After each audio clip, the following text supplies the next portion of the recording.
This in-depth tutorial will be particularly helpful if you're using large language models to query books, instruction manuals, custom call histories, regulatory documents, or financial reports. I'll start with keyword search and gradually add in new techniques to improve the performance of retrieval, starting with BM25, then vector search, and lastly re-ranking using cross-encoders or an LLM. I'll even show you how to fine-tune encoders to further improve your performance. If you're new to any of those terms, don't worry because I'll be explaining everything from scratch.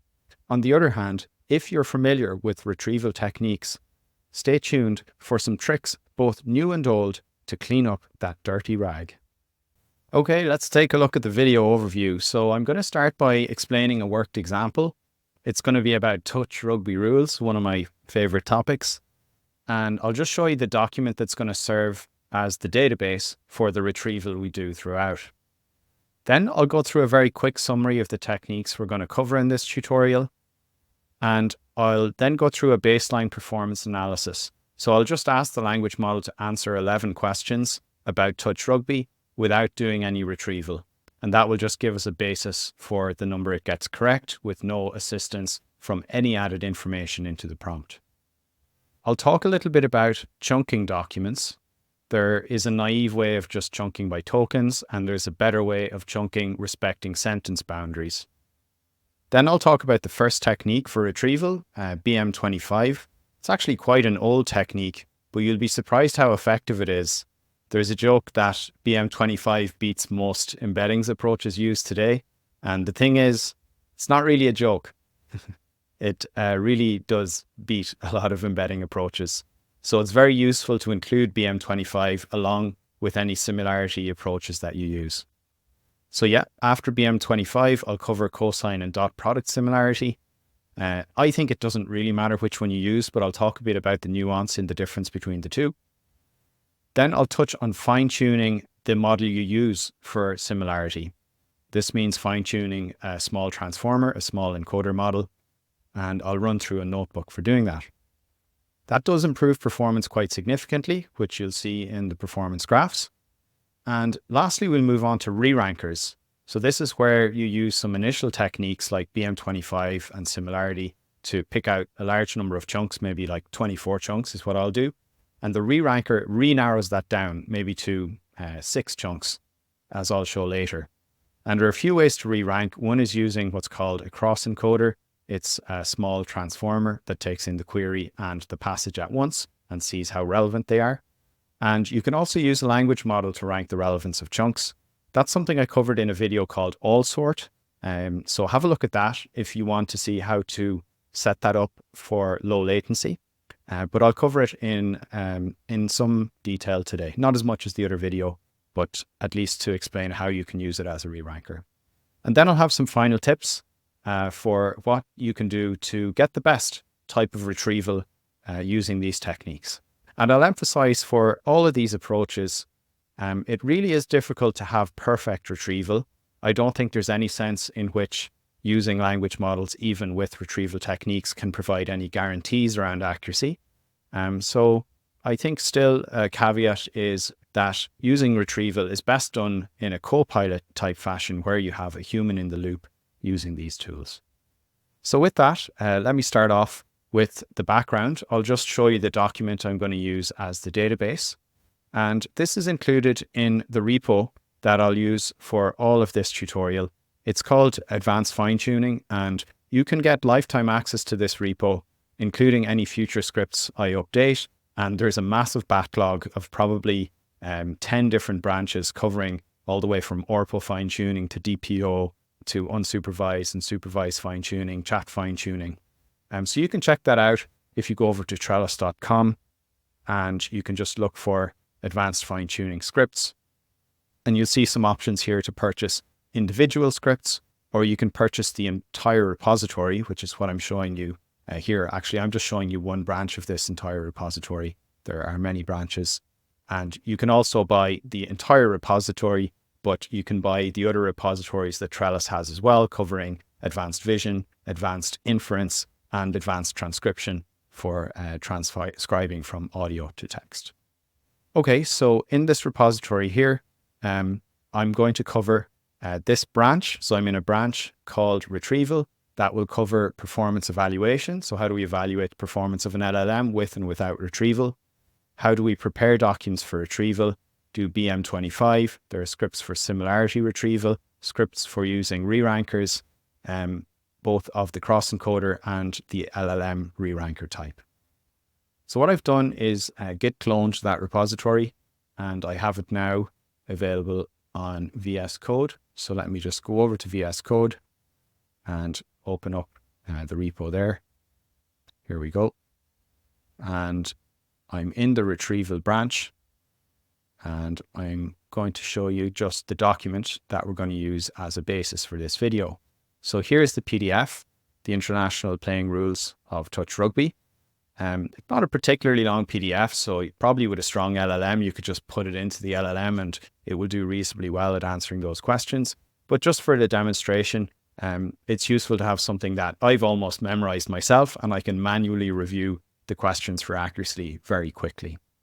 So here we have that PDF, and it describes the rules. Those rules are not very familiar to Llama 3 8B, which is the model that we're going to be using today for any retrieval questions that we pose. Now, I've also prepared this test.json file. It has questions and answers for 11 manually curated questions. We'll be going through this a few times today. The first question is, in the context of touch rugby, what is the purpose of the dead ball line? And the last question here, how many points is a try worth? 1 point. So these are manually curated. And one of the first things we'll do is run these questions using zero retrieval, so we can see a baseline for the language model and how it performs. Before we do that though, just a very quick graphical overview of what I'm going to cover. Here's an example where I'm asking a question, what is a try worth? That's like the last question I just showed. And I've got a pipeline here. The most, well, I won't say the most basic would have no retrieval. But one pipeline here considers having the rule book. So this is the rule book split into chunks. So we've many chunks of about 250 tokens each is what we're going to use. And then using two techniques, BM25 and Similarity, I'm showing here we're going to pick out the most relevant chunk. Now, in later examples, we'll pick out the most relevant 3 or 12, but here I'm just picking out the most relevant chunk. And then you can see I'm feeding that in the prompt to the LLM as background. So rather than just asking the question in the prompt also will include background information. This is the whole idea of retrieval augmented generation, or RAG. It's generation, and it's augmented with this background information that we have retrieved. So retrieval augmented generation. So here's the prompt, and this gets sent in to the language model. And the language model now, hopefully, because it has the relevant background information, should be able to answer that a try in touch rugby is 1 point. So this is one pipeline that we're going to go through, and I want to emphasize how much BM25 helps. I know it's old, but it can outperform Similarity, and it works very well when you use it with things like Cosine or dot product search that I'll describe later. Now, as one improvement on that, I'm going to show you how to fine-tune the Similarity step. So this is the dot product or cosine step, and I'll show you how by fine-tuning the encoder model that generates the embeddings, we'll talk about all this, by fine-tuning that to your use case, you can significantly improve the performance of retrieval. And what I mean by performance of retrieval is you want the chunk, you want to pick the right chunk here that has the information about what a try is worth. That's what performance is all about. It's about picking the most relevant chunks so you have the right information in the background for the LLM to answer. Now here's the third, let's call it the second improvement, or the third kind of pipeline, where I've incorporated a re-ranker. So let's see what happens here. We still have the rule book with chunks. We still use BM25 and Similarity. But here we now pick 2 chunks from each of these, giving 4. And we use the re-ranker to narrow that down to 2 chunks. And that can be done in 2 ways. It can be done using a small transformer called a cross-encoder that will compare each of the chunks with the query to see if it's relevant and take the most relevant ones. Or you can actually use a language model. You can just ask a language model, hey, is this chunk relevant on a scale of 1 to 5? And you can then take the most highly ranked chunks and put them in here to the top 2. Now, again, I'm just demonstrating here. In practice, you would usually select a very large number of chunks, maybe 12 chunks here in the early stage. And rather than feeding in 24 chunks, which is a lot of information that could confuse the language model, or indeed in some cases go beyond the context length, we're going to use a re-ranker to narrow it down. So here I'm narrowing it to 2. Later on, I'll narrow it down to 6. So in this case, we have the top chunk and the second chunk again, and hopefully these will be the most relevant chunks so that we get a good answer at the output right here.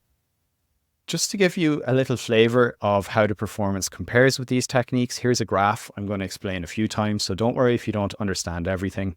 On the x-axis, I have the percentage. This is the percentage of the questions where the correct chunks are retrieved.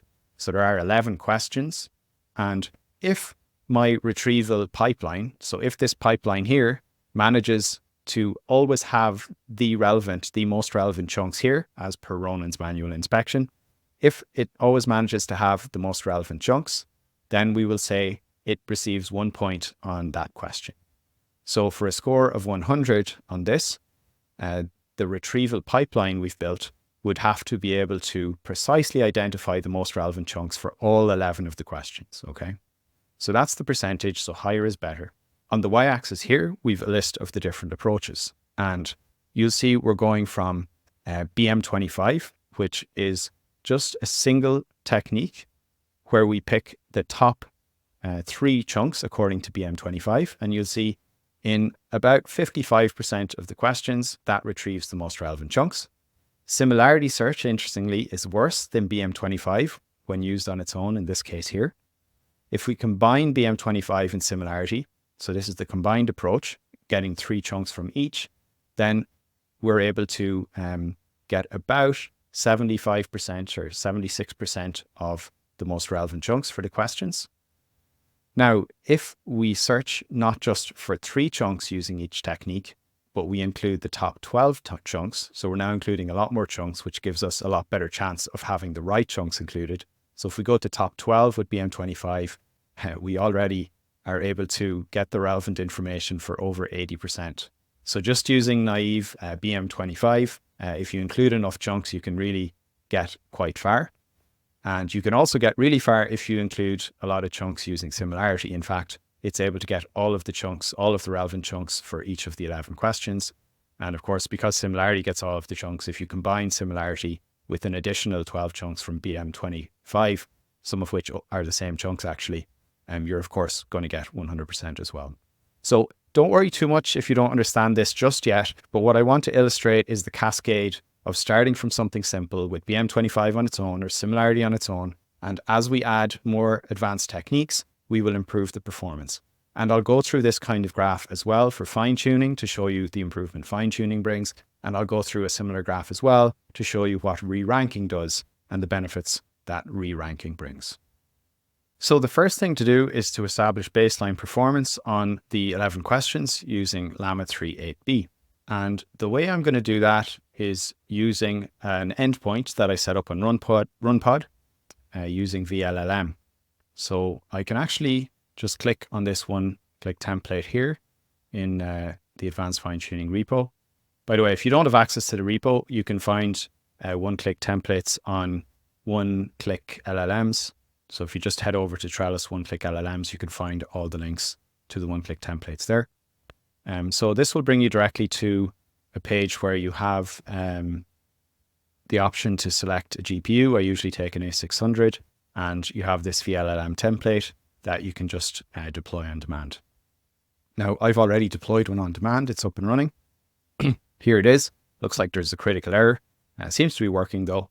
And what I'm going to do is copy this pod ID, and I'm going to place it into my .env file.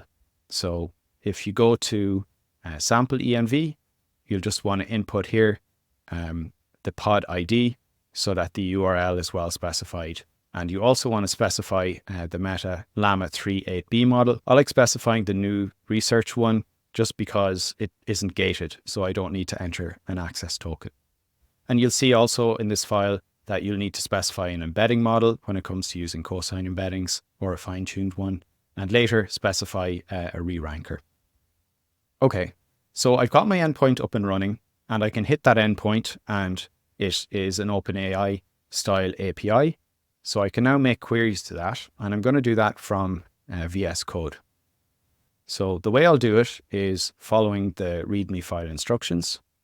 And for that, I'm going to just check out testing performance. So to test performance, it's simply Python test.py.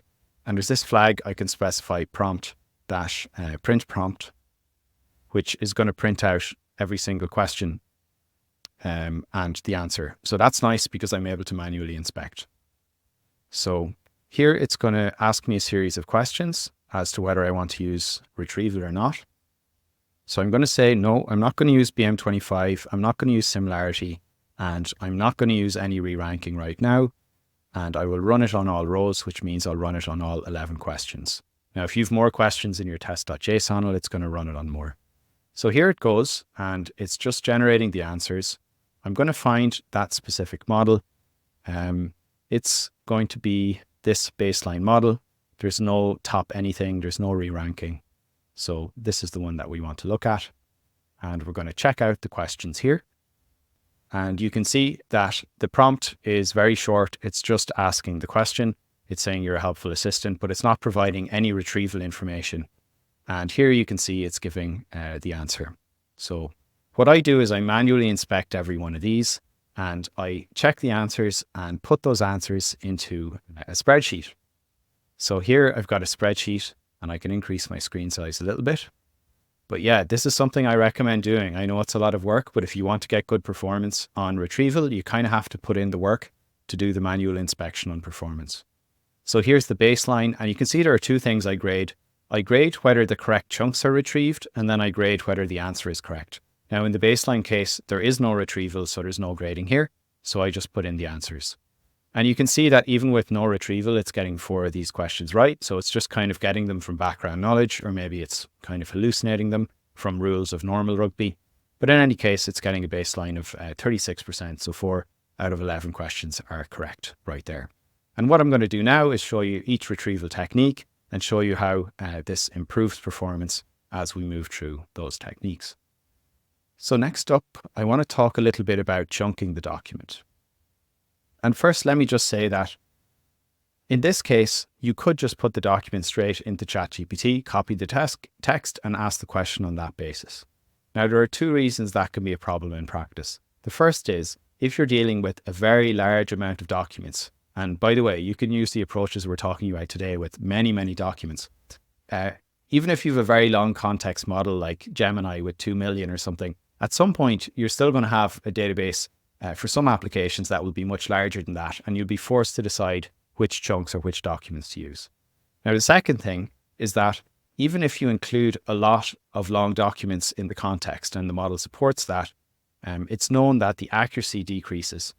Quite simply, the more information you put in, the more entropy there is, the more information the model has to go wrong in predicting the next token. And at some point, if you increase the amount of information, it actually confuses the model.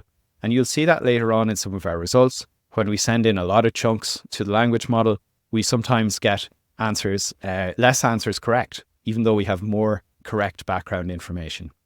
So I want to give that as context as to why narrowing down and giving the right information helps you maximize the chances of a correct response.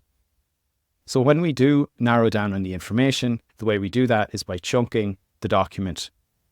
And the size of chunks, first of all, is something to think about. I have used 250 tokens, and the reason is because the embedding models we're going to use, which are from sentence transformers, they're trained on token lengths of 250. And so if I use longer, there's going to be inaccuracy because I'm outside of the training data set. Now, if you use embeddings from OpenAI or other places, you probably can use longer lengths of chunks.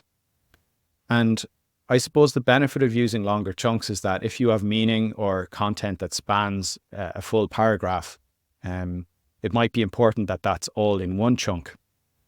Whereas if you have smaller chunks, that might split up the meaning and you might not be able to find that meaning as easily. Now, even if you could include larger chunks, you don't necessarily want to do that because the larger your chunks, it means that very specific pieces of information become very diluted within that chunk.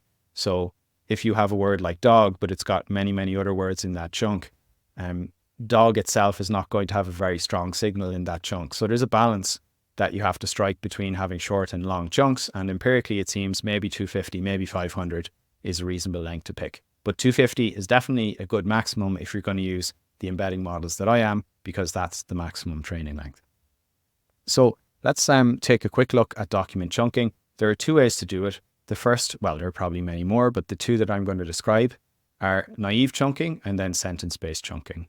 And the way I'll do this is just by looking at some scripts here. I have a script for constant token chunks.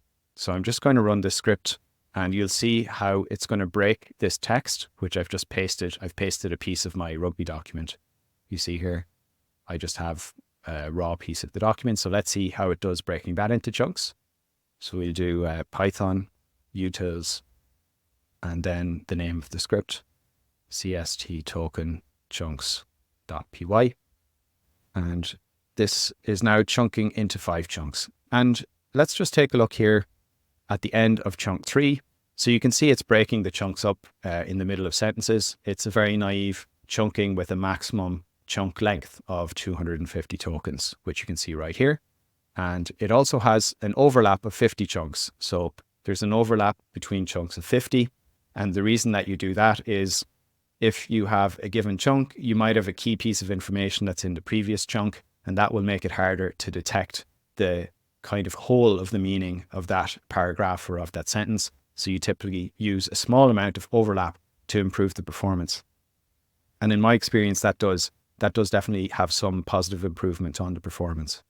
But as you can see with this naive chunking, you split sentences in a way that's not kind of grammatically or from a meaning standpoint, it's not as easy to understand maybe for the language model. So an improvement you can make on this is to go to sentence-based chunking. So here, what we do is we use a package called NLTK. The NL is for natural language, and it uses specific rules. Basically uses rules to detect full stops. And by doing that, you're able to more naturally split the content into sentences. And you can also add in rules that will detect if it's a number followed by a dot, or for example, if there's maybe an abbreviation that has a dot, which kind of gives a false positive for it being the end of a sentence. So all of these little grammatical deterministic rules are incorporated in the NLTK package. And so when we run this script here, it's going to more naturally split up the sentences. So you can see here, we tokenize the sentences. So it'll break the sentence up into small little tokens, and then it will apply the rule set to those and help us to detect the sentences. So let's run that script, which is going to be sentence chunks, and we'll see how that compares. And again, I'm using some overlap, which is kind of a subtle point, but every time I have a chunk, which will still be a maximum of 250 now, so it won't be exactly 250, but a maximum of 250 and a minimum of 150, I'm going to include the last sentence in every chunk within the next chunk as well. So I'm using this kind of sentence overlap concept that hopefully should help improve performance too. And you can see that when we chunk, I think it's a similar text to I chunked already. There are more chunks because now every chunk will be a bit shorter than 250, because when it tries to add a sentence that's a partial sentence, it will say, no, I'm not adding a partial sentence. Let's push that to the next chunk.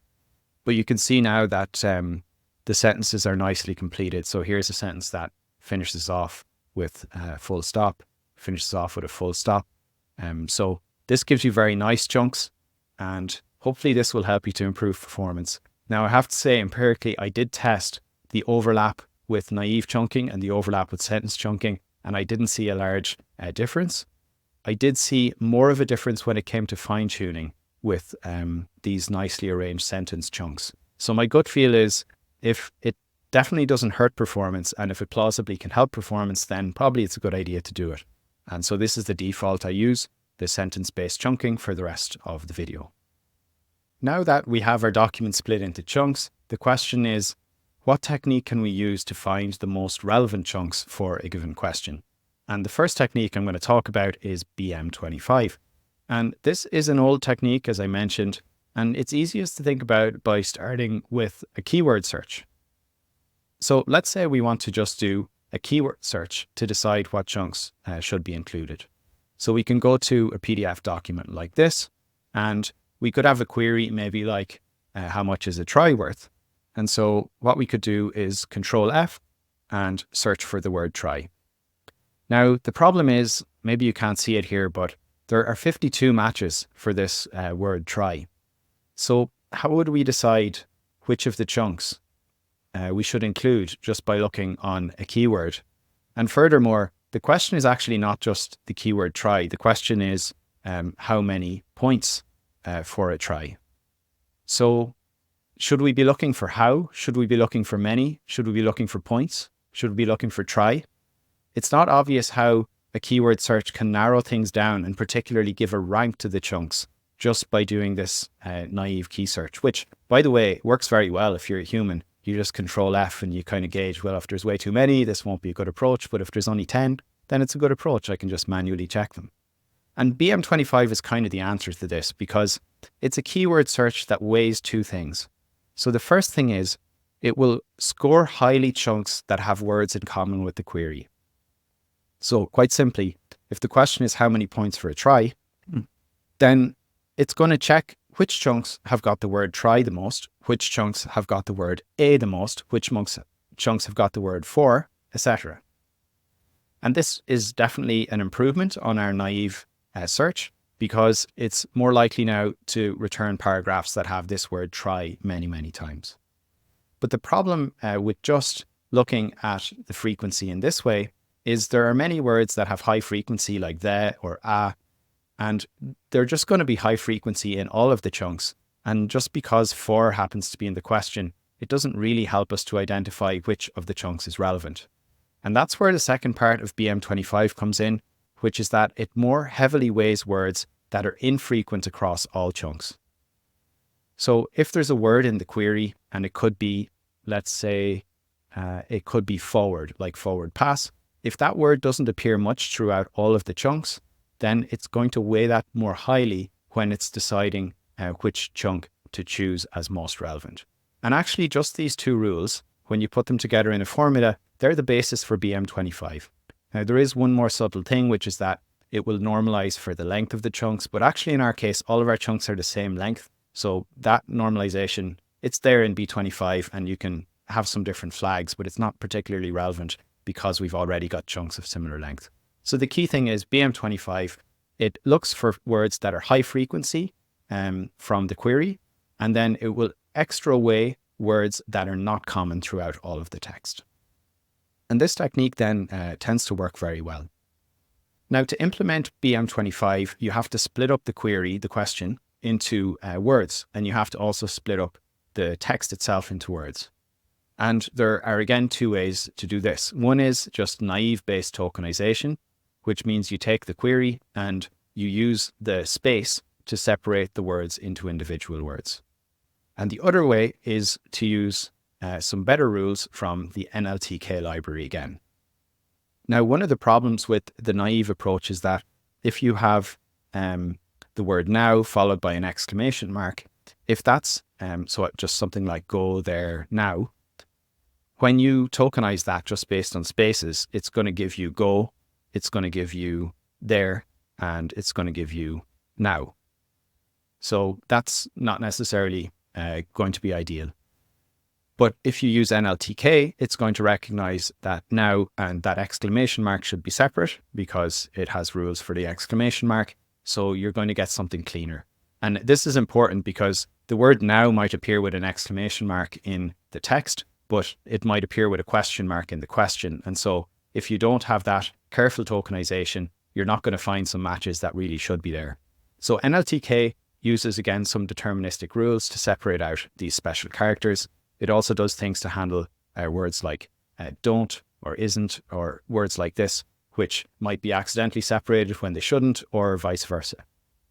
So let me show a very quick script here for BM25. Again, it's in the utils, and you can check out BM25.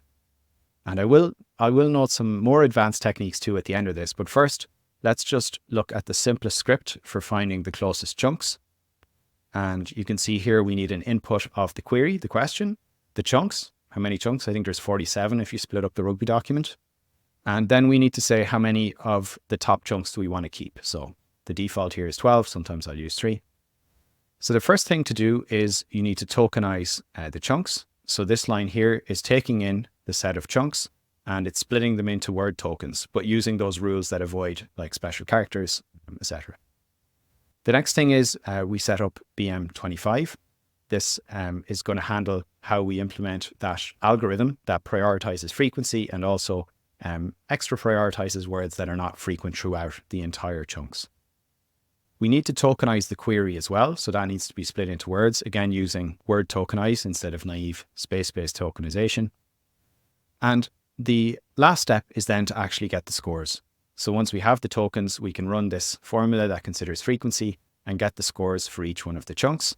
And once we have each one of the chunks, we can sort that list. We can reverse it so that it goes from high to low, and then we can pick out the top 12 of those chunks. So this is how BM25 works, and I'll show you that it works really well. Now there's one improvement you can do here. I played around a little, but I didn't end up using it in the results I'll show. But one of the problems with BM25 is that it's still direct matching. So if you have the word rugby, it's going to look for rugby. It's not going to look for rugger, some word that like is kind of related to rugby, but it's not going to find that because it's not an exact match.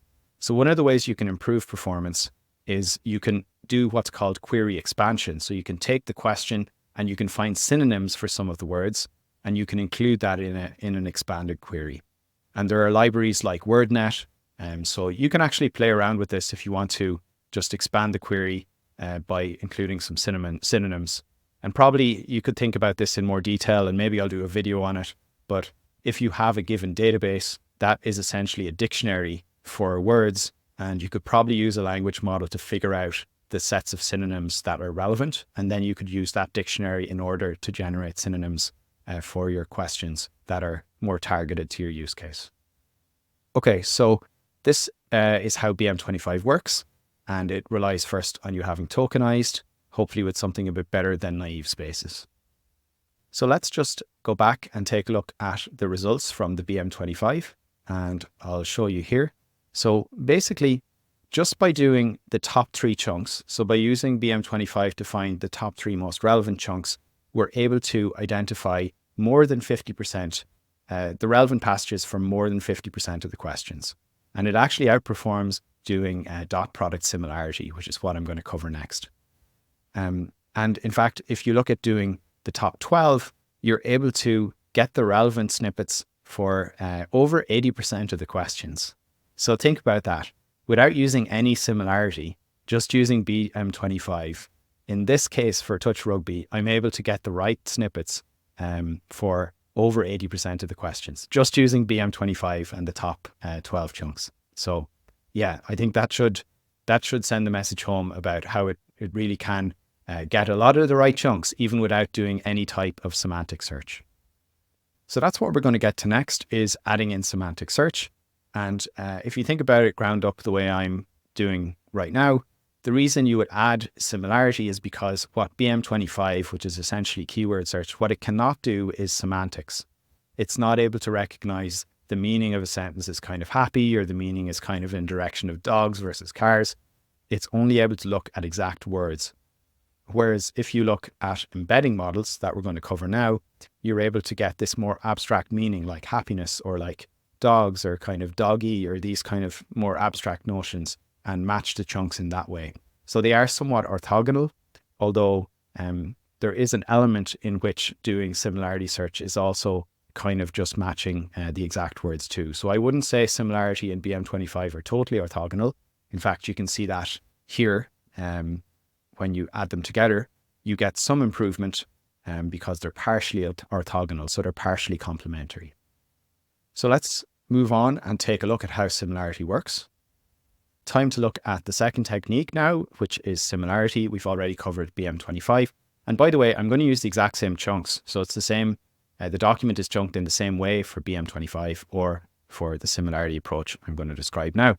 And other words you might have heard for similarity are vector search, embedding search, cosine or dot product. These are all related ideas. So you may have heard them by different names. In fact, when people say RAG or retrieval augmented generation, they often mean similarity search, although retrieval augmented generation just tells you that you're using retrieval. It doesn't actually specify the method you're using. And it's perhaps unfortunate that people associate it only with similarity because, as you saw, other techniques like BM25 that are a lot quicker and take a lot less compute are quite effective and probably should be considered in a complementary way or even on their own in some cases. With that, let's take a look at how similarity works. So there are two parts to similarity. The first is you prepare what are called embeddings or vectors using a sentence transformer, which is also called, somewhat confusingly, a bi-encoder. And what this bi-encoder does, it's really just a model like GPT that takes in text, a string of text. I can even write that there, a string of text. And it converts it through a number of layers, like maybe 10 layers that have attention and multi-layer perceptrons. It converts it into a vector. So this is a 4-dimensional vector I've shown. So basically every word like dog might be pointing this way or car might be pointing this way. So the direction and the direction is representative kind of the meaning, and the magnitude of the vector is the quantity of the meaning. So if you have a sentence that mentions many types of dogs, it might be a long vector in the direction of dog, just for example. So this is the first step, is getting each string of text, which, by the way, can either be the question or it will be the chunks. We use the same model in similarity for both.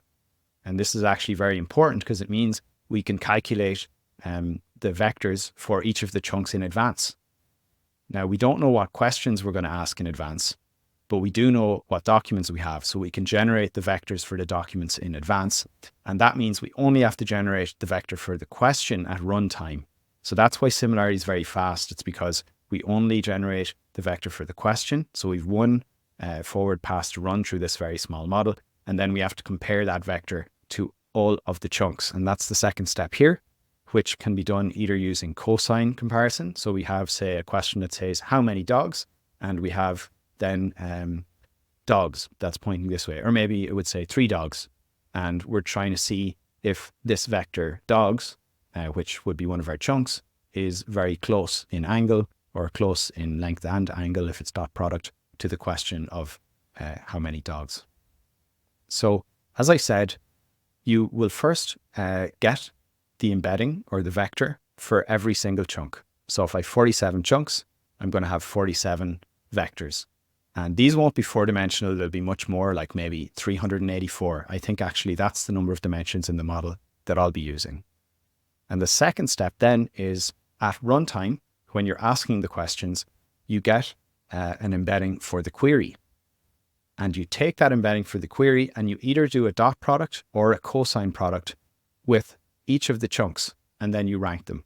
And the largest values are going to be considered the ones that are the most relevant as chunks.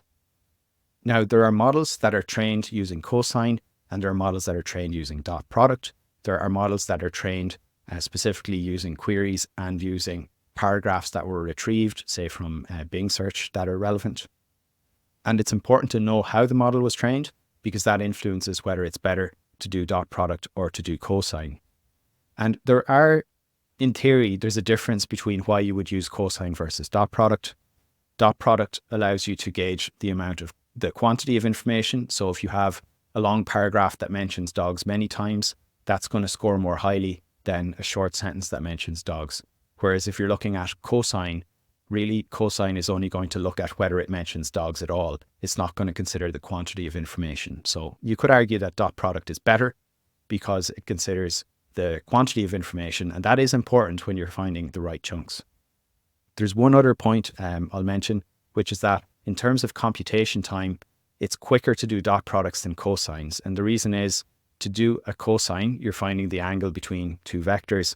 You need to actually do a dot product, but you then need to normalize. So you need to calculate the norms. So I think very roughly, you probably need to do about 3 times more calculations to do a cosine than to do a dot product. So for that reason, I would also prefer doing dot products, but those calculations are probably fairly small relative to doing the forward passes through the model. So I wouldn't overthink that. Basically, I think you should look at what the model does, was it trained for cosine or dot? And you should do whatever it was trained for. That is probably the best way to go. And I don't have a really strong preference for one over the other. Just to put this in graphical terms, maybe this slide here should come first. I've drawn you here some representations like dog. Let's say this is a dog vector, and this is a vector for wolfhounds are a type of dog.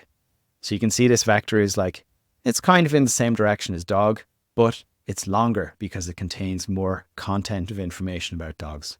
And meanwhile, there's this phrase here, apricots are a type of fruit. And that's kind of orthogonal, you know. It's not really related to dogs, so that's why I'm drawing that vector orthogonal. And now let's put in a question here, and just, it's kind of a silly question, but who's dog? And this is the vector here. Again, it's kind of in the direction of dog because it relates to dogs. Doesn't have that much doggy information, so it's maybe a bit shorter than this one here. Okay. So this is a representation. And as you can see, you would expect that using either cosine or dot product, whose dog is going to be found to be more related to these chunks than related to this chunk. And actually, I'm going to just draw out how it works for cosine. I'll turn on the pen. So let's take a look at cosine. So if we look at cosine, we would have this angle here. So cosine of this angle, cosine of this angle, and cosine of this angle here. And maybe I kind of drew the angles a bit wrong. Like maybe I should have put whose dog up here. But the point I wanted to show was that the angles here ideally should reflect that wolfhounds and dog are going to be closer to whose dog. And so these should be the preferred chunks in that case. Now, conversely for dot product, let me just pick a different color here. The way dot product works is by projecting the vector on to the other vector. So here, if we have dog, we're kind of projecting this on. So we get this kind of a dot product for asking whose dog. And for this one here, wolfhounds, you know, we have some larger dot product. And for this one here, we've got this kind of a projection here, which is only going to give this small arrow here. So when we do dot product, you can see, well, the dot product for apricots is going to be pretty low compared to whose dog. The dot product here, if we look at wolfhounds are a type of dog, is going to be the largest. In fact, it's going to be even a larger dot product than just dog because it has all of this information about dogs. So I don't know if you can see, but I'm trying to illustrate that with dot product, the quantity of information matters, and that can result in giving a different priority than cosine, because it's clear that in cosine terms, dog is clearly the closest to whose dog, but just because there's so much doggy information in this one, the dot product is actually larger than the dot product with dog on its own. So hopefully that gives you a little bit more of a nuanced explanation of why dot product and cosine are different and why dot product includes the quantity of information and not just the type of information. Before we run BM25 or Similarity, we need to convert the PDF into text and then convert that text into chunks. So there's a script here, PDF to text, that we can use to do the former. It just takes in a document, PDF, and pages through, page by page using the FITS library. And it will append text from each page into a single string, which is then written to the raw train file.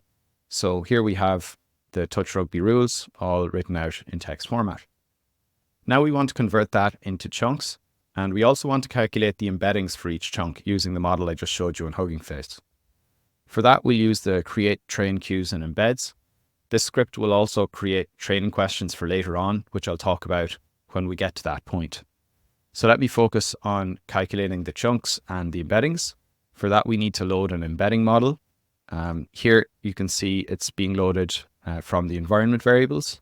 This is the name, the slug of the model from Hugging Face that we looked at. Here I'm just reading the text file that we created with the raw training data. Next, we're going to process this into chunks. So we'll read the file, we'll define a tokenizer. That's necessary because we need to count the tokens and make sure each chunk doesn't have more than 250.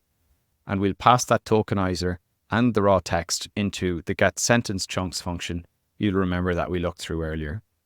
Just as a reminder, if we go to sentence chunks, you'll see if we scroll down here, it takes in text, it takes in tokenizer, it sets a minimum chunk size, a maximum chunk size, and it also uses an overlap of one sentence between adjacent chunks just to ensure that we have contiguous meaning within each chunks. As you recall, we are getting the sentences, so we have some nice clean sentences from that raw text. Then we set up some parameters to initialize the chunks. And what we do now is iterate through the sentences. So for the first chunk, we'll iterate through sentences, and we'll keep adding sentences until we go over the maximum number of tokens that we have in each chunk. And then we'll move to the next chunk. We'll copy paste the last sentence from the first chunk to start the next chunk. And then we'll keep adding sentences again until we hit the maximum chunk length. So this is pretty much how the code works here. And by the end, that's going to give us chunks that have a maximum token length. They'll typically be a few tokens short because we never want to add a partial sentence towards the end of the chunks. Okay, so now we have the chunks. And the last step I wanted to mention here is calculating the embeddings. So to get the embeddings for all of the chunks, we'll go through chunk by chunk, and we will get the embeddings for a given chunk. Now there's a function called getEmbeddings_parallel.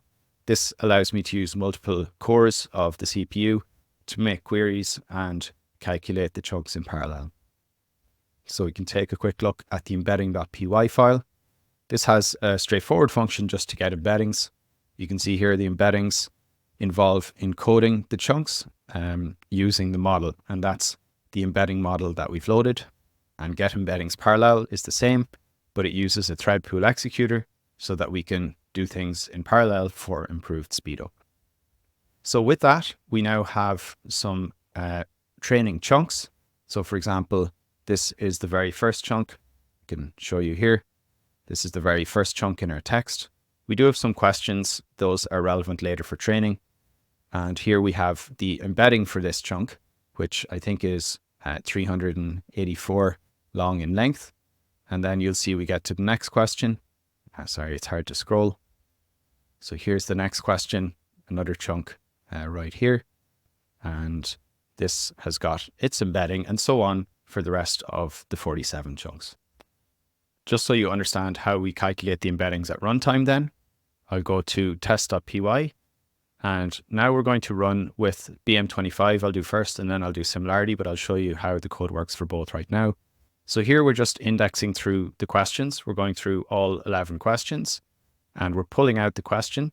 That's from my JSON file. And we're also pulling out the correct answer just to print it out so we can compare it to the LLM's response. So in the case of Similarity, we're going to get the embedding for the question. And that's using the getEmbeddings function that I just went over. Of course, for the chunks, we've gotten the embeddings previously and just stored them in that JSON file. But at runtime, we're going to calculate the embedding for the question. Now, using the embedding for the question and using the chunk embeddings, which I've just loaded in some script above here from the stored values, we're going to find the closest chunks. And we're going to find notably the top n, which I'm going to specify 3, and then I'll specify 12 in line with the table of results I showed earlier on. And last of all, I'm going to select the similarity type, which is going to be either cosine or dot product. And you'll see I do that via the command line when I call this script. So the find closest chunks function, if we just search for that, you'll see it just sorts through the chunks. So it will calculate the similarities, and then for cosine or for dot product, it's going to get those similarities, and we simply sort them from smallest to largest, but then using this reverse equals true parameter, that will make them largest to smallest, and we will return the top n chunks from that function. With BM25, it's a similar approach. We're going to call the find closest chunks BM25. So here, I'll just take a quick look at that function, which is imported. So it means that we're going to import it from the BM25 utils script here. And here we have find closest chunks. And this is the function I've already gone through. It will take in the query, the chunks, tokenize the chunks in the query, and then it will return by default the top 12, but I'll specify the top 3, and later I'll do the top 12.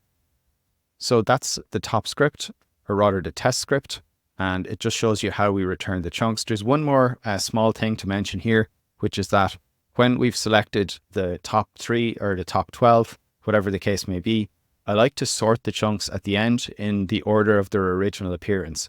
So there are 2 ways that you can, well, there are more ways, but there are 2 sensible ways, I think, of presenting the chunks as information to the language model. The first is rank them in order of importance. That kind of makes intuitive sense. But the other is to rank them in the order of the original document. And because the original document probably has some sensible order in which it's presenting things, like having definitions first, I find sometimes it can improve performance to actually order the chunks, the limited top-end chunks, according to their original order, not necessarily according to the order of highest similarity. So I'll just do Python and test.py, and I want to print the prompts and save them just so we can inspect them together. So the first test I'm going to run here, and I do need to make sure I have the right env file. So let me go to my env and make sure I've selected the right embedding model. And the model we're going to use is a multi-QA mini LM, which is trained for dot product. You can check it out if you like on Hugging Face. So let's just plug it in here. And you can check in the files, have a look at the configuration. It's a sentence transformers model. And you can see here, it's got 512 embeddings actually. I think I said 384, but this looks like 512. It's got a tokenizer, about 30,000 tokens. It's a BERT type model. We'll be looking a little bit more at this when we fine tune later on. But yeah, it's a transformer that will encode from a string into tokens and then into vectors. And those vectors will get transformed through the layers of the transformer until there's a final vector that comes out representing that. And you should also note, we'll see this again when we fine tune, but there is pooling. So pooling is where you basically combine the vector representations of smaller parts of the paragraph to get one final representation. Because what we want is just one vector that's going to represent all of the paragraph. And likewise, when we put in a query, we just want one vector representing that query. Because we'll do BM25 first, I'll just say yes to BM25, no to Similarity. And here, as you saw in the results, I've run it with 3 chunks and I also ran it with 12 chunks. That's the number of chunks that will go in to the prompt. So let's just do 3 for now. And we're not going to use a re-ranker. And we're up and running here and we can check out the results. This time we're using BM25, but we're not using any re-ranking. So we can check the questions. And here you can see this question, it's getting correct on the dead ball line. Let's see the next question here. I've done this so many times, I'm just quick at seeing it. So we have how many players in the field? 14, 6 max allowed on the field. And this one here. By the way, you can see here's the prompt. So you're a helpful assistant. Here's the background information. You can see there are 3 chunks here. And then you have the question. And I'm just wrapping the lines here so you can see all those chunks in detail, but 3 chunks because that's what we've chosen. And here it's asking what happens when they're forward pass, and the answer is correct as well. And this one here is around how many meters the defending players must retreat. It's correct as well. So this is just BM25 and it's getting all of the answers pretty much correct. And I've also checked that the correct chunks are there as a background. So here it's saying there's no specific mention of the number of substitutes during a game, but the answer is there's no limit. And I know to search for no limit, and I'm not seeing it appear in any of the paragraphs. So here I know the retrieval is not correct. It has not gotten the right chunks, which should be there. And so on. You go through all of these chunks and you can see how the performance is. So I'll just very quickly show you now running with Similarity instead of BM25. And you can just say yes to both if you want to run both at one time. So I'll say no BM25, yes to Similarity. And now I have a choice of running Cosine or dot product, which I should do according to the model that I've selected. And because my model is fine-tuned for dot similarity, that means I should use dot similarity. So I'm going to do dot product, and the number of chunks will be 3, and I'm not going to use a re-ranker, and I'll run on all of the questions. So again, I'll run through this, I'll find my results, and I'll look manually at all of the questions. This time I'll be checking out top 3. There's no re-ranking, but I am using this encoder model here, or bi-encoder you could say. So I can again take a look at the questions and see how the answers compare. So with that, let's take a look at the results again. And I mean, you've seen these already, but just to highlight that when we do the top 3 approach, and actually I'm going to show you this in code, you'll see that the similarity is resulting in lower performance than BM25 when we have 3 chunks, but higher performance when we have 12 chunks. And actually, when you include both together, I mean, you're capped because we're already at 100% performance, which means if we go up to 12 different questions, we're getting very high performance by using similarity and by using both techniques.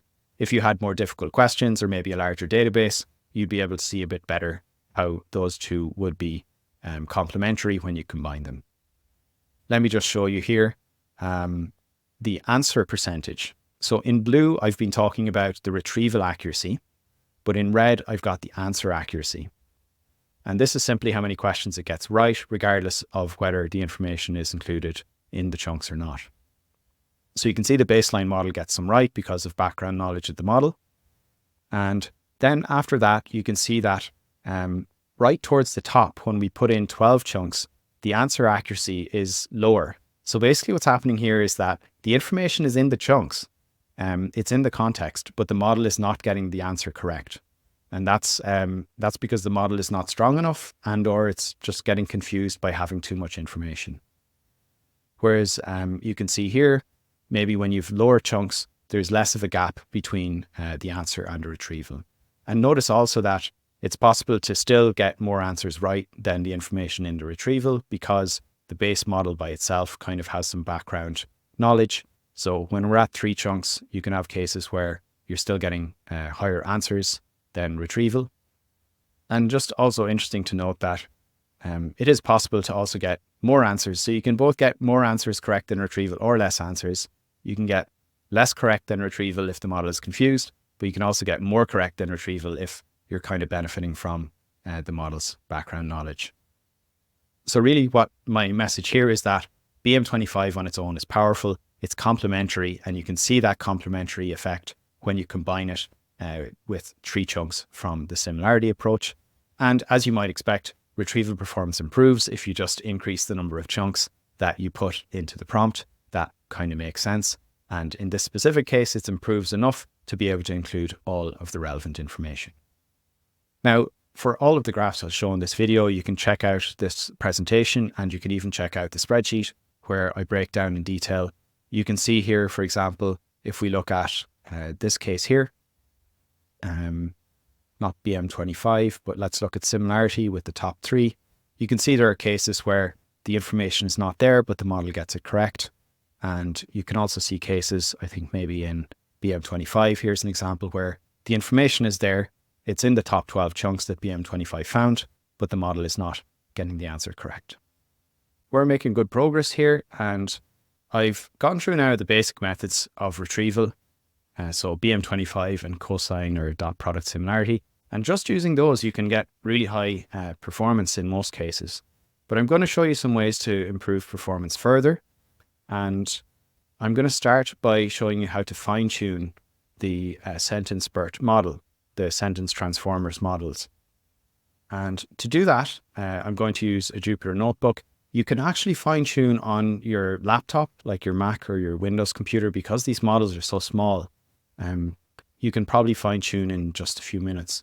You could also do it on a Google Colab notebook, but I'm going to do it on a Jupyter notebook on RunPod that's running on an A6000.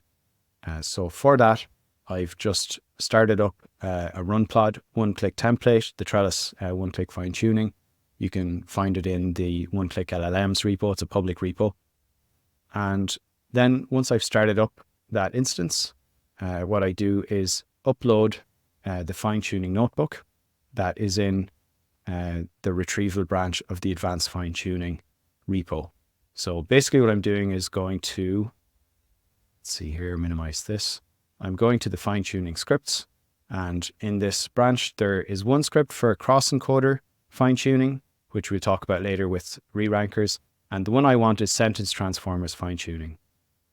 So I'm just going to go to fine-tuning scripts and upload sentence transformers fine-tuning, and we'll open that up here.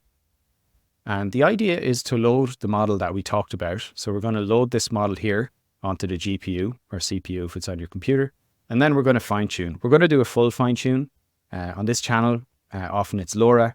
You can probably LoRa fine-tune this if you load it with transformers, but if you load it with sentence transformers, which is a different package, I don't think LoRa is so straightforward there. It may actually add some benefits, so I wouldn't rule out that that's a good idea.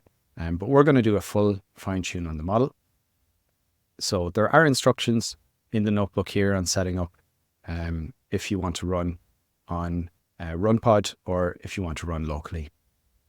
If you are running locally, you may want to set up a virtual environment. This can be useful just to keep all of your packages separated from the base packages installed on your computer. It's not really necessary if you're on Collab or if you're on RunPod. Now I'll run through these installations. I've run this earlier, so I don't need to run it now. And I'll run IPY widgets. That will allow us to display boxes like logging into Hugging Face. Now, as per usual, I need to increase my screen size significantly. And once you've entered your Hugging Face token, you should be ready to start loading the models. Now, you only need to load your Hugging Face token if you want to push the fine-tuned model up to Hugging Face. So what we're going to do now is load the sentence transformers model I just mentioned, and then we're going to print the model. And what you can see here is that the sentence transformer model, it's got a few settings. So it's got a max sequence length of 512.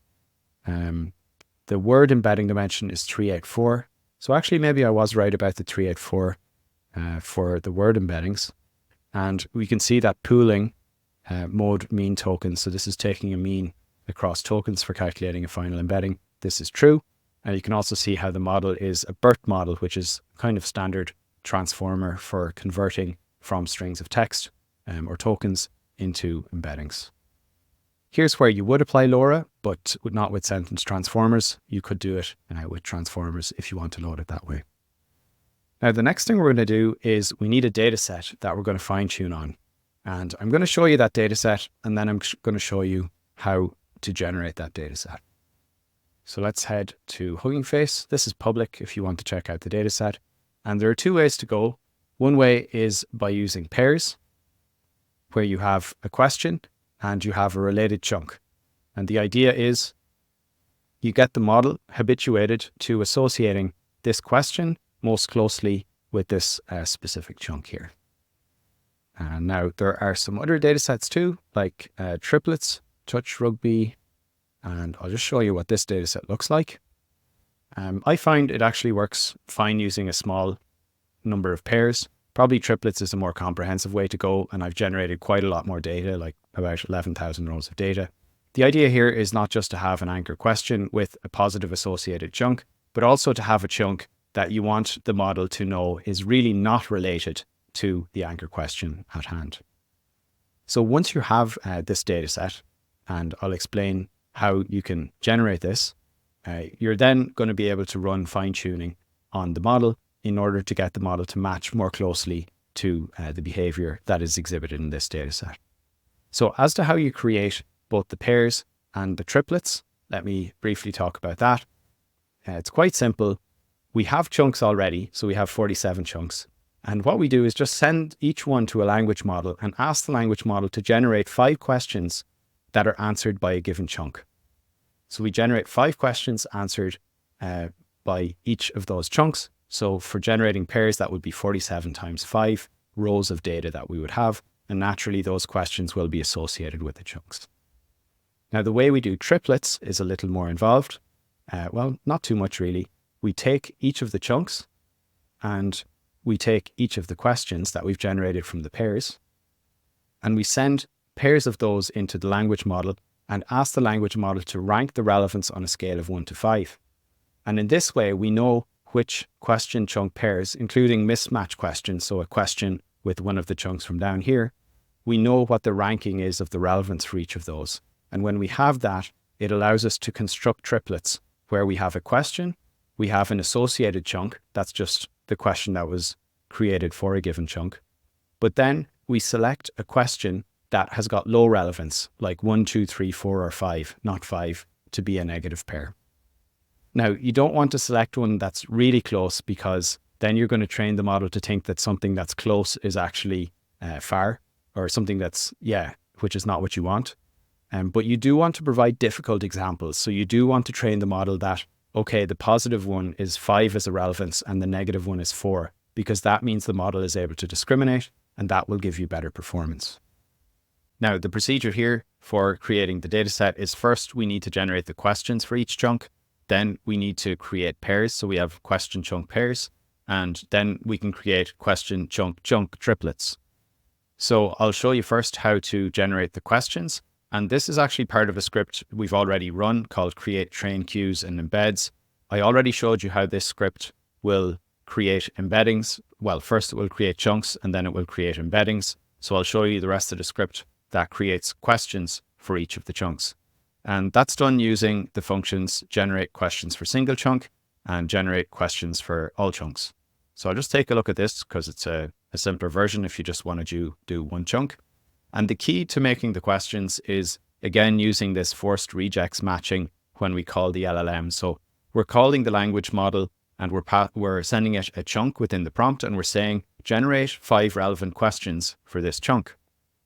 And in its response, we're enforcing regex. So we want it to respond with a very specific pattern. This is an array pattern. So we're getting it to respond with an array of questions. And in this way, I'm guaranteed that the response from the LLM is an array. So it's very easy for me to parse that response and save it to a JSON. Now, here is the prompt. So it says generate an array of 5 questions based on the following text. And I pass in the chunk. And I give an example here of an array where there are 5, or rather, I'm just giving 3 here, but that's fine. It's just a small example. And then I get the prompt, which is going to be using the context. And it's important I pass in the context here. This is something I give on the command line. The context is simply international touch rugby rules, but it's good to frame the context when the questions are being created, because if you have some question in isolation that is, say, how long does the match last? And you send that into an LLM, well, what kind of match? A rugby match, a soccer match? So the context is important when framing questions. And therefore, when we create questions, it's important to send the context into the LLM. Okay, so we will send in these chunks and get 5 questions for each.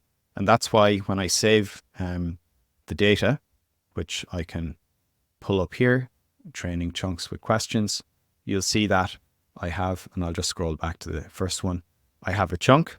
So this is the chunk of text that's less than 250 tokens.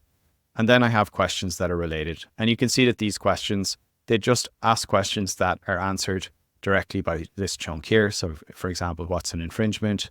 What is the link in touch rugby? The link is the player beside the wing player. So this is how I'm getting questions that are definitely associated with the chunks. And these will form the positive pairs. So I can say for any of these questions, say for this one here, the positive pair, the positive chunk is just going to be this chunk here. And if I'm just training with pairs, the algorithm is going to automatically pick a random other chunk, or actually all of the other chunks, and consider those as negative pairs. So creating pairs from here is straightforward, and you can follow the instructions in the README. It's going to be the script create queue chunk pairs.py, and we can take a very quick look at that script. It's really just doing assembly. So it's taking a look at this data here, and then it's creating a first row of data that's just the question and the chunk, then a second row of data that's again the question here, then the chunk, third question chunk, fifth, fourth, fifth, then it will move on to the next chunk, first question chunk, second question chunk. So this is very straightforward. As you can see, it's iterating through questions, exactly what I described, and doing question and related chunk pairs. then it's saving that data set and pushing it up to Hugging Face. So we can easily create that. I won't run the script now, but it would just be Python, then create Q chunk pairs. In fact, I can just run it if you like. And it's going to ask me if I want to push to Hugging Face. I'll say no. And then it should create the pairs, which will be saved right here in Parquet format, which you can't easily view, but you can view it when it's up on Hugging Face. So that's the pairs database. And if you want to take it a step further, you can create the triplets. And the way the triplets are created is described in the create triplet script. So we take a quick look at this. It's a little bit more involved, but it gives us a much bigger data set. So what's going to happen here is we're going to, for every question, we're going to calculate how relevant all of the other chunks are. Because every question is associated naturally with a chunk. That's how we created the initial data set.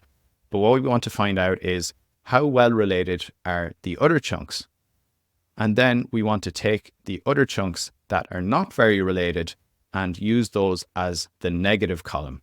So then we'll have question, we'll have chunk, which is just the same as our pairs database, but we're going to additionally add a negative now, which is going to be unrelated chunks as determined by relevance. So to do that, for every question, we're going to calculate the relevance of a chunk to that question. And the way that works is using the assign relevance score function, which is imported. So we'll take a look at the utils here. And this is being done within relevance score. We'll actually use this later on for doing re-ranking using an LLM. But very briefly, how it works is we send in a snippet. Let me just expand here. So we send in a chunk of text and we say on a scale of 1 to 5, how relevant is the above snippet to the following question? And we give the question, and then the LLM will respond with a number going from 1 to 5. And we also provide some examples in the prompt of what a 4 score is and what a 2 score and a 1 score is.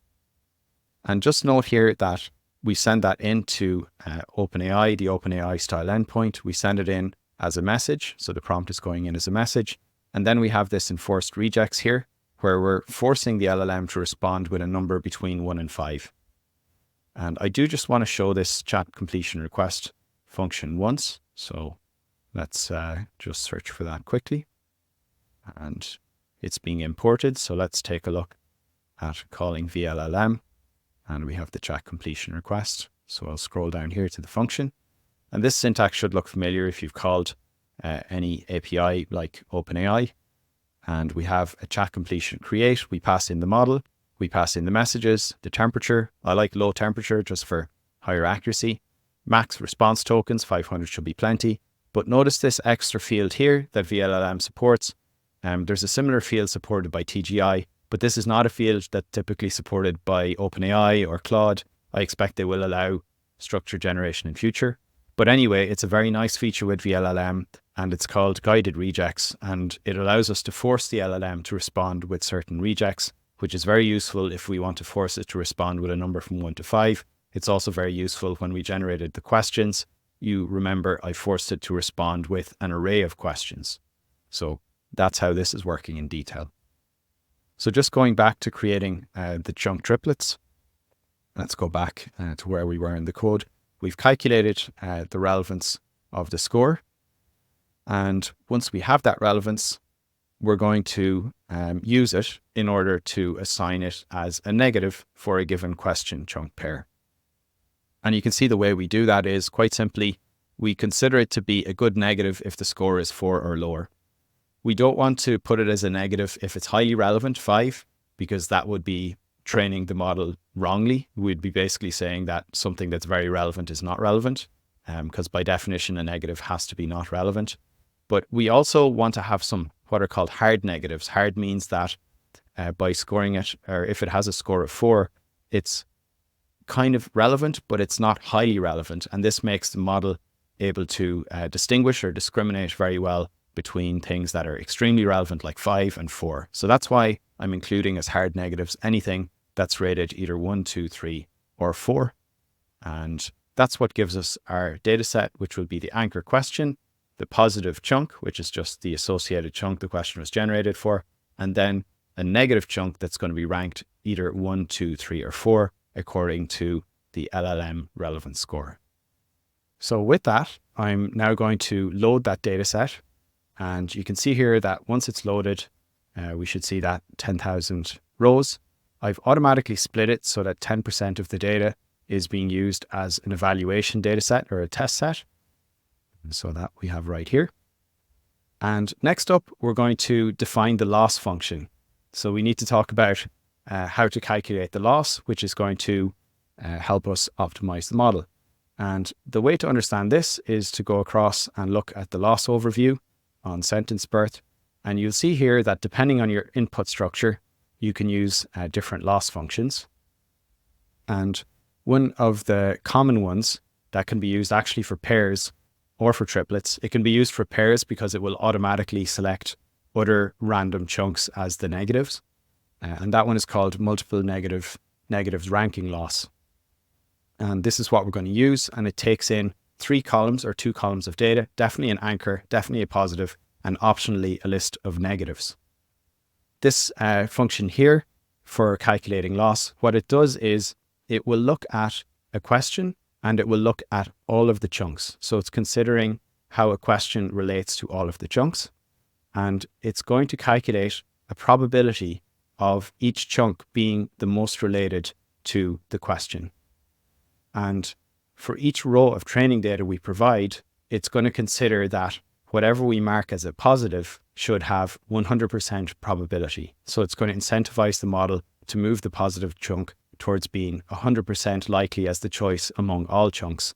And conversely, it's going to try and ensure that the negative chunk is at a 0% likelihood. So this is very loosely how the multiple negatives ranking loss works. And you'll see that there are 2 parameters in addition to the model. You need to specify the model that you're optimizing, which is this model being put in here. So you can see I'm passing that in. And then there are 2 other parameters. So there's the scale and the similarity. So the similarity function is just whether you're going to train for dot product or cosine. Now I'm going to train for dot product because that's what my model is fine-tuned for. And the second one is scale. So the scale basically will kind of expand the value of the probabilities, and it basically will force the distribution to be more spiky or to be more smooth. By using larger values, you force it to be more spiky. And there's just a convention that for cosine, this is often set to 20. That's kind of a good balance for getting the right smoothness or spikiness of the distribution. But for dot product, this is not a relevant parameter, so I just have it commented out. And notice that when I'm setting the similarity function here, if I'm using cosine, I can just comment that out because it defaults to cosine similarity, but I have to comment it in if I want to use dot product, and I have to define what dot product is, which is simply this matmul between A and then B transpose. So here we've initiated our loss function, and it looks like first I didn't define the model, which is correct. So I'm going to just make sure that model is loaded, which it is now, and make sure my loss is loaded, and it is now. And next up, I'm just going to set some parameters for weights and biases, which will allow me to track my training. So I'm going to recommend training for 2 epochs, and I'm going to train for 2 constant epochs, so just constant learning rate. I'm going to use this loss function M, N, or L. I'm going to use triplets, and I'm going to use dot product here. So I'm using dot similarity. You could put dot sim if you prefer. And the learning rate I'm going to use is 2e minus 5.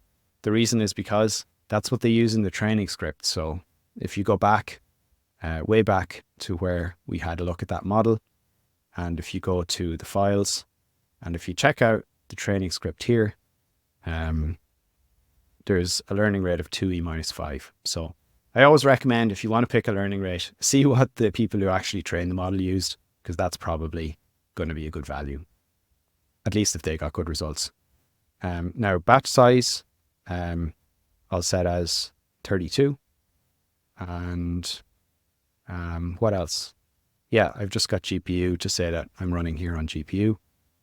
And with that, I'm going to specify some things like the notebook name and the run name here. So weights and biases will initialize. I did say I'd put my eval size to 32, so I've done that now. And I've got my learning rate to be set to 2e-5.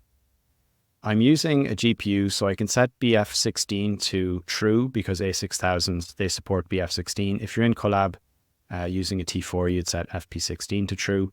And if you're just using your computer, you set these both to false. So with that, I think we're ready to run the training.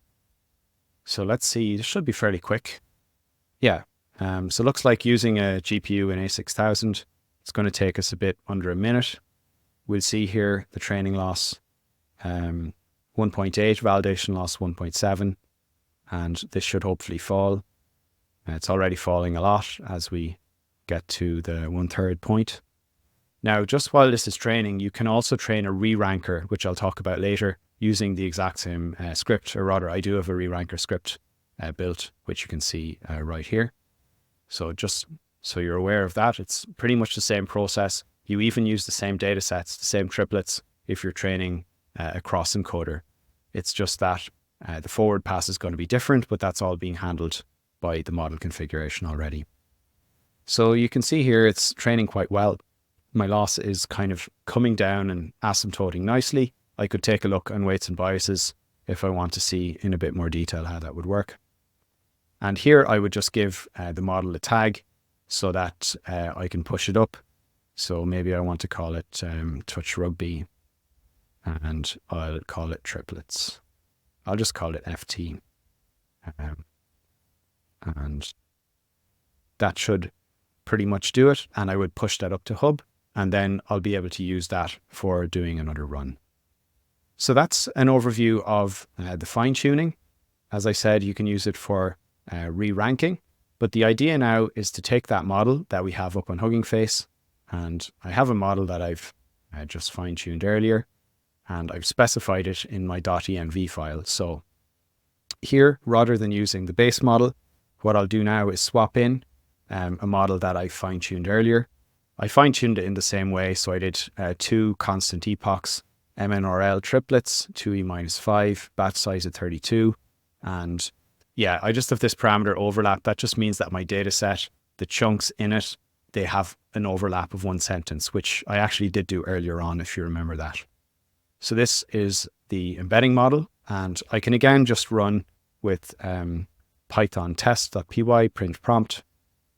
And here I'm able to just run the same code, but this time using, I could use, say, BM25 retrieval and use Similarity, use dot product, and it's just going to make use of a different embedding model this time. And I could pick my number of chunks for retrieval and no re-ranking because we haven't gotten to that yet. And I could just run 1. And you can see here, I picked 12 different chunks to be included. And so that has run now, and it's included in the results under the top 12 now this time. And it will be using BM25. Now, I ran this earlier, so all of the questions are included, but this is the question that we just ran, and you can see it includes 12 chunks from BM25 and 12 chunks from Similarity, and indeed it does get the question correct. So let's take a look at the results overall if you do fine-tuning, because that's the whole point. We want to see if this even helps. So what we do is take a look here at the percentage correctness of retrieval. So just looking at retrieval percentage here, and as copied over from before, we had a retrieval percentage of BM25 of over 50, 45 for Similarity. And notice how when we fine tune the encoder, we're able to get the retrieval from 45 up to about 70, above 70. So there's this is the comparison you're looking at, and there's a pretty meaningful improvement when you fine tune the embeddings on your use case. Now, I've copied over the combined approach. Combined just means combining Similarity plus BM25. And for comparison now, I can do a combined approach with BM25 plus fine-tuned embeddings or fine-tuned Similarity. And you can see in this case, I get up to about 91 or 2% by taking that approach. So if you remember earlier, the only way we got to high retrieval performance was by including 24 chunks. That's 2 from BM25 and 2 from Similarity. But now, because we fine-tuned the embeddings, we're able to get pretty close to that performance, but this time using far less chunks because we have fine-tuned the model. And what you can see here is that actually the answering performance has improved as well. So there's less of a gap when we have a smaller number of chunks compared to here, where we retrieve all of the chunks but get some of the answers wrong. And the reason for that is the language model generally will be able to reason better if you have a smaller number of chunks. So I know there's a lot of nuance in here, but yeah, this is kind of a key point. If you are able to target fewer, more accurate chunks, you are more likely to get a better answer. And that's reflected here in the fine tuning. You're getting the highest number of answers correct. You're getting, I think it's 9 out of 11 answers correct, and you're retrieving the correct information for 10 out of 11 answers.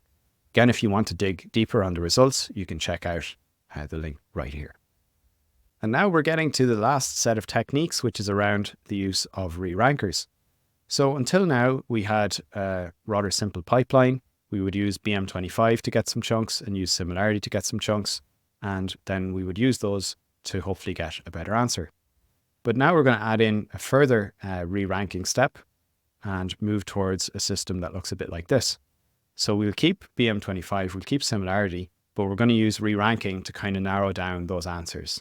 And this, in principle, is useful because it allows us to keep more of the chunks from retrieval, which hopefully should mean we include more relevant information. And we know more chunks helps because we saw 12 chunks is better than 3. But also by narrowing down, we hopefully improve the quality of the answers because we've less rubbish included in the background information. So the way we can further narrow down is by hopefully using some more powerful, at least in theory, and you'll see practice is different than theory, but in theory, we want to use approaches that are more powerful than the simple Similarity or BM25. And the two ways we're going to look at are cross-encoder and LLM based. First, cross-encoders. So we've talked about bi-encoders or sentence transformers.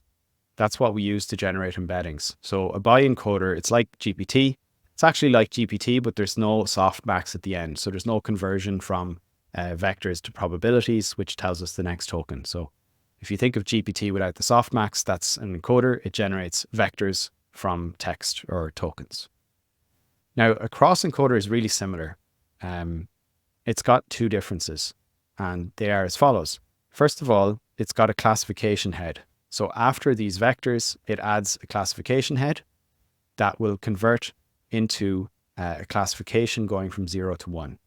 And the 0 to 1, 0 means not similar, and 1 means really similar or the same. And the second difference is that the cross-encoders take two inputs, and there are specific positions or specific matrices that are used for the query and specific matrices that are used for the chunk.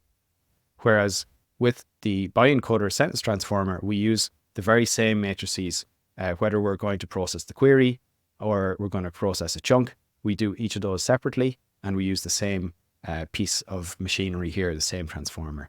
Whereas, just to repeat myself yet again, with the BERT encoder for cross-encoding, there are specific matrices within the encoder for the query and specific ones for the chunk. And there's a benefit to putting both the query and chunk into the same encoder, and that benefit is you're better able to gauge the relationship at runtime between those two things. Remember, when we do Similarity, in advance we calculate the embedding for all of the chunks, and at runtime we get the embedding for the question, and then we compare them. So we're only comparing embeddings. Whereas here, at runtime, we're going to put in the chunk and the query, and we allow for more complex interactions within the layers of the encoder. And in principle, this should lead to a better classification of whether the chunk is relevant or not to the query. So there are two steps when you're doing a cross-encoder, and we might just look back to what we were doing first when we had a bi-encoder. So if you remember, when we're doing Similarity, we do every chunk in advance, and at runtime, we only have to get the query embedding. So that's what we do for the bi-encoder. For the cross-encoder, we do nothing in advance. So we can't do anything in advance because you literally have to feed the query and chunk into the same piece of machinery. So everything happens for the cross-encoder at runtime, which means you need to run the query through separately with every chunk. So it needs to be paired with chunk 1 all the way through to chunk 47, because that's what I have for Dutch rugby rules. And you need to get a classification out for every chunk. And that's fundamentally why using a cross-encoder is slower. It's slower because you have to run every single chunk through the machinery at runtime compared to being able to do all of that in advance. So if you think about this in terms of speed versus accuracy, the bi-encoders, which we use for Similarity, these are fast because we can embed all of the chunks in advance. And the cross-encoders, these are going to be slower because we have to run through the forward pass for each chunk at runtime. However, they're hopefully going to be more accurate because they can catch a more complicated relationship between the query and the chunk, because they both go into the transformer. Now, the other way you can think of measuring or re-ranking chunks is just to use a language model. So quite simply, you can ask a language model to rate the relevance of each chunk, rank it from 1 to 5. And I can just show you a quick code snippet for this here. If we go to, again, utils, and take a look here at, what did I call it? Relevance score. So here in relevance score, you can see assign a relevance score to a chunk based on its relevance to the question. I'm giving the arguments of the text chunk in question, and it will return a relevance score between 1 and 5. So the prompt is as follows: chunk, on a scale of 1 to 5, how relevant is the above snippet to the following question? I give the question, and then consider the following examples and their relevance scores. So I'm using a multi-shot example here to get the language model to output a score. And you can see I've curated some examples here that are appropriate for a score of 4, a score of 2, a score of 1. And I add in some more nuance here. You can see it in the all sort video too. But yeah, I'll just give you one example. Statements that contradict or provide evidence against sentiment should also be considered relevant and given a score of 3 or 4. That's because if you're asking a question of like, is Johnny sad? If there's something that says he's happy, like that is relevant. So you want to make sure that that's going to be rated as relevant by the language model. And this is then going to return a relevant score. So this is the approach that we use for assigning relevant scores. And we do that by making a call to our API endpoint. And you can see there's one other trick I use, which I also use in AllSort, which is called regex matching. And what it does is it forces the LLM to respond only with a number between 1 and 5. And this means that the process is reproducible. The language model is blocked in only being able to answer with 1 through to 5. OpenAI or Claude don't allow for this yet. I assume they will at some point. But this is a very nice feature of VLLM and TGI as well, by the way. But I'm using VLLM here, which allows you to force the language model to just respond with one number. This means the response is extremely fast. It just has to forward pass on all the tokens and then do one more pass to give you, actually technically 2 passes, because it will give you the number and the stop token. But this means it runs really fast, and you can actually hit the LLM in parallel with many requests at once, which is something I do by using batching within the test script. So we can take a very quick look at my test script here, and we can look for relevance. So it's called assign relevance. And you can see that this is happening within a thread pool executor. So we are using multiple threads to query the API at once. So this allows us to actually not have a lot of latency and make this re-ranking process really fast, even though we're using a full Llama 3 8B LLM for this application. So if we think now about using an LLM as a re-ranker, here's where it would be. It's definitely slower because you have to forward pass through this very large model, like 8 billion parameters compared to, I think, maybe hundreds of millions, or I should figure out how many. Let's see how many parameters this model here is. If we go to the files, and you can see, yeah, it's like 10 megabytes compared to order of magnitude 10 gigabytes for Llama 3. So Llama 3 8B is 8 billion parameters. This is basically about 10 or about 1,000 times less. So you're talking about 10 million parameters. So these models are going to be really fast for forward passing, whereas the LLM is going to be really slow. But the LLM is probably going to be more accurate. And I will say that it's not perfectly accurate. There are cases where chunks are not recognized as relevant, often when there's like one word that makes it relevant, but the rest is not so relevant. So I wouldn't say the LLM is entirely foolproof, but it's certainly a lot more accurate than using a cross-encoder as a re-ranker. Now you might be wondering, can I just directly use an LLM or cross-encoder? Why am I even bothering with the similarity search?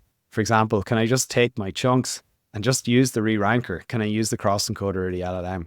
And the answer is yeah, you can. That's what I do in the all sort video. I just use the LLM and it gives very high quality results, albeit with a little bit more latency.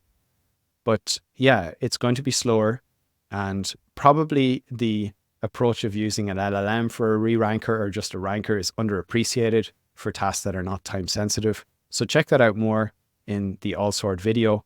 But the general idea is that you want to minimize the latency, you want to maximize the speed. So really you want to be doing similarity as much as you can and only adding a re-ranker if you have to speed up that last portion and get down to a smaller number of chunks. Rather, I should say not speed up, but just get down to a smaller number of chunks. Now let's take a quick look at the script for doing the re-ranking.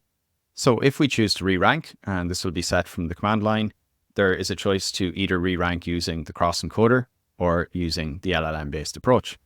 If we do the cross-encoder-based approach, we're going to calculate the closest chunks using this re-rank chunks function here. So let's take a look at that function, which takes in the query, and it takes in the chunks, and it takes in the cross-encoder, which has been loaded from the .env file. So it's the re-ranker that I have specified right here. So this cross-encoder is being passed into the re-rank chunks function, and we're going to use the cross-encoder to predict the scores. And what goes into that is just the query chunk pairs. So these have to be set up as an array that contains the query and then the chunk. So we have a series of queries and chunks that are going into the cross-encoder, and we have the scores that are coming out. And just notice that this predict function here, it's part of sentence transformers. And so we're able to make use of that utility without having to define it in detail ourselves. And once we have the scores, we're going to sort them, and we're going to sort them going from low to high and then reverse that. So we have from high to low, and then we're going to return the ranked chunks and the ranked scores. So that's what happens in the cross-encoder case. And let's take a quick look now at what happens in the LLM case. So we'll go back to re-rank chunks. And now we'll move down to the LLM case. And here I'm using concurrent futures and thread pool executor in order to make multiple requests to my API endpoint that has the LLM that's going to rank the chunks and allow us to then re-rank that order. So you can see we need to calculate the relevance of each chunk. I've already gone through that twice throughout the tutorial. The first time we were getting the relevance so that we could decide on negative chunks for the triplets dataset. And the second time I went through it was for this here, where I was showing you how you can use the LLM to re-rank or to give a relevant score to each of the chunks so we can re-rank. So we get the relevant score. Well, we define here first, assign relevance, and then we get the relevant score for every chunk. So you can see here, we're in parallel getting the relevant score for every chunk for the given query. And you can see us iterating through the chunks there. And once we have those scores, we can sort those relevant scores. Again, we're sorting them from low to high and then reversing to get high to low. And then we're picking out just the top, the re-rank top n, which I am setting to 6 because I want to compare with our baseline of retrieving 3 chunks with BM25 and 3 from Similarity. Whereas in the re-rank case, I'm picking out 12 chunks with BM25, 12 with Similarity, taking those 24 and re-ranking them to just pull out the top 6 of those. And with that, we're able to construct our prompt, which will include now the top 6 chunks and the question and that will be prepared into a prompt that goes in and provides the background information constituted of those 6 chunks. Now, if you want to apply the re-ranker approach, you can do so using the same test script here. I'll just go through the script once to show you the options. But again, we'll be asked if we want to start off by doing the BM25, which will say yes. We'll do similarity. We'll do dot product similarity using the trained model, because that's what I have set in the env variables. And now I want a large number of chunks because I want a large pool that will be re-ranked. So I'll go with 12 chunks. That means 12 for BM25 and 12 for similarity. So that means a max of 24. Overlaps will be removed. And now I'm going to specify that I'll use Cross-encoder for re-ranking. You can also choose the LLM. And now it's asking me how many chunks after re-ranking. So it's just asking me after the re-ranking step, how many chunks do I want to narrow that down to? And usually I'll pick 6. I'll pick 6 also because that's the number of chunks I have when I just use retrieval and BM25 with 3 each. So I would go with 6 and then I would run that process. So there are a few things I want to say about using re-rankers, because I think they're not necessarily as useful as you think they might be. Broadly speaking, a re-ranker is only as good as the original retrieval. So if BM25 and similarity is bad, in other words, if it's missing some of the key chunks, you won't necessarily get those key chunks just by adding more chunks as an input to your re-ranker. For example, if you have a wide variety of chunks and the right chunk is way out here, increasing the chunks over here is not going to get you to that outlier chunk. So it's really important that your BM25 and similarity are getting really good performance before you even consider using a re-ranker, because otherwise you're just going to be missing chunks anyway. The other issue is that if your original retrieval with BM25 and similarity is very good, then the benefit of the re-ranker gets to be smaller. And the re-ranker itself can make mistakes and introduce errors on top of what is there. So to some degree, you're stuck where if your similarity works really well, you kind of don't need a re-ranker, but if it works really badly, the re-ranker won't work well anyway. So that's something to keep in mind. Empirically, just from running through a lot of examples, it's not guaranteed that your cross-encoder is better than your bi-encoder. So while in principle there are theoretical reasons why the cross-encoder should be better than the similarity, those may not match in terms of performance, and you might end up degrading your results at the cross-encoder step. LLM ranking, it makes mistakes too. The quality is generally very good, and stronger models will help. I use a Llama 8B model for re-ranking. If you use 70B, that would probably do a better job of re-ranking. So keep in mind, re-ranking can make your results worse. I'm not saying that's common. I'm not saying it's guaranteed, but it certainly is possible. And if you want to intuit why that might happen, you can think about retrieval approaches that are good at meaning and retrieval approaches that are good at keywords. So BM25 is fundamentally a keyword type of search. It's good at keywords, but it's not able to detect meaning between queries and between chunks. Meanwhile, an LLM, it's kind of good at both. Like it's able to do kind of picking a needle in a haystack if it's a good LLM, and it's also able to do meaning. And then you have bi or cross-encoders, and these are going to be generally good at keywords to some degree, and they will be good at meaning to some degree as well, but they won't be as good as larger models. So if you think about the diagonal here, this is really increasing size, and the bigger the model, the better it's going to be at meaning and at keywords.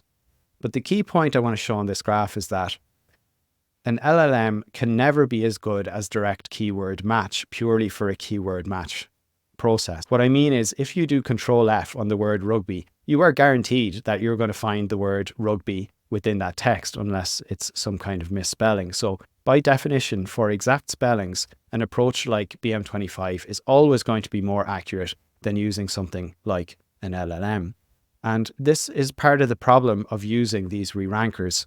If you are re-ranking inputs that is coming from keywords, the quality of that keyword ranking is going to be worse than the inputs. So by definition, you can be degrading the quality of picking out chunks based on keywords by using that re-ranker.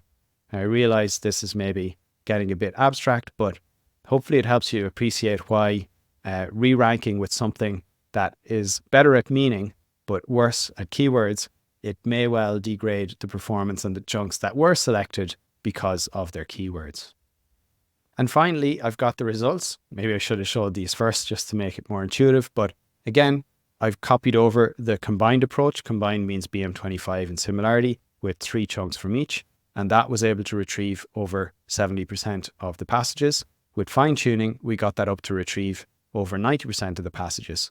And you can just see here that when we use X re-rank, which is my sign for cross-encoder re-ranking, and we're using BM25 as well, so the com means combined, so BM25 plus Similarity plus re-ranking with 12 chunks from each, then narrowed down to 6, so the re-ranking is going from 24 down to 6.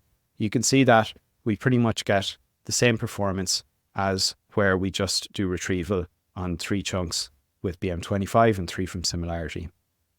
However, if we use LLM re-ranking, we're able to provide 6 chunks into the model, total of 6, which is the same as 2 times 3, but we're able to get better retrieval performance. So what this tells you is, if you add in a re-ranker, it's going to improve your performance versus just using retrieval approaches. However, in this case, it's only going to get you to performance that's kind of similar to what you get with fine tuning. So you could either fine tune your retrieval model, or you could add a re-ranker. And we know that fine tuning the retrieval model is going to be a lower latency approach. So that's probably a superior approach here, just because it's just going to be lower latency than using the LLM re-ranker. And meanwhile, the cross-encoder, unfortunately, I think because my retrieval is working very well, it's not adding anything to the performance. So we're not really able to outperform using more chunks from retrieval and re-ranking. We're not able to outperform just doing a retrieval-only approach. So I think that's why it's important not to start designing your pipeline with a re-ranker. You need to start just using a retrieval, see what your baseline is, and then see if adding a re-ranker improves on that baseline or not. And for the sake of completeness here, we can see, again, the same retrieval answers, but this time we can see added in here some of the answering percentage. And it's interesting to note that there is some gap here. All of these examples have got only 6 chunks going in, so there shouldn't be too much confusion over the number of chunks. But even still, there are cases where we retrieve the right information and the LLM does not answer the question exactly right. If you want to look more into detail on these results of re-ranking versus baseline, you can check out the results over here. And I will just show you maybe one example of a result where we have the correct answer retrieved, but we don't have the correct answer. So maybe what I'll look at is a case where we use LLM re-ranking, and I'm going to go and find what question it gets wrong. So here we have LLM re-rank, and we'll check out the maximum number of substitutions, question 5. And so here's question 5, and the question is, in touch football, there's a maximum of 8 substitute players. Rather, that's the answer. But the question was how many substitutions, and the answer really should be that there is no limit. So the answer here is not correct, but when I Control F, I'm able to see that the phrase here about there's no limit to the times a player can interchange is clearly in the text. So this is an example of where, well, maybe we're providing too much information, but we're certainly providing the right information, and the language model is getting the wrong answer. Again, if you used a stronger language model, it would have more of a chance of getting this correct. But still, the illustration would still apply that the more information that you provide, the more difficult it can be for the language model to pick out what is correct. So that brings us to the end of all of the comparisons. And I just want to wrap up with a few summarizing points. The first is, hopefully you can see the value of creating questions manually and testing them out manually, both on the retrieval performance and on the accuracy performance. I highly recommend using BM25. I think it's probably underused, at least with a lot of videos, including that I make. It's just underused in general as a technique because it does give you some orthogonality to Similarity, and it even performs well on its own. Next, I do think you can get value from fine-tuning your embeddings. If you fine-tune a bi-encoder, you can get significant improvement in performance, and it definitely is better to fine-tune than to try adding a re-ranking step, which will add complexity and latency to your pipeline. So that's my last tip here, is only at the very end. Consider adding in cross-encoders or LLMs.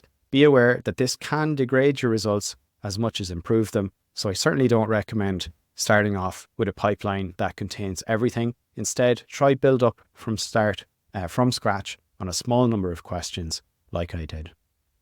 All right, folks, all of the materials are available over at trellis.com/advanced fine tuning, and looking forward to seeing some of your questions in the comments. Cheers.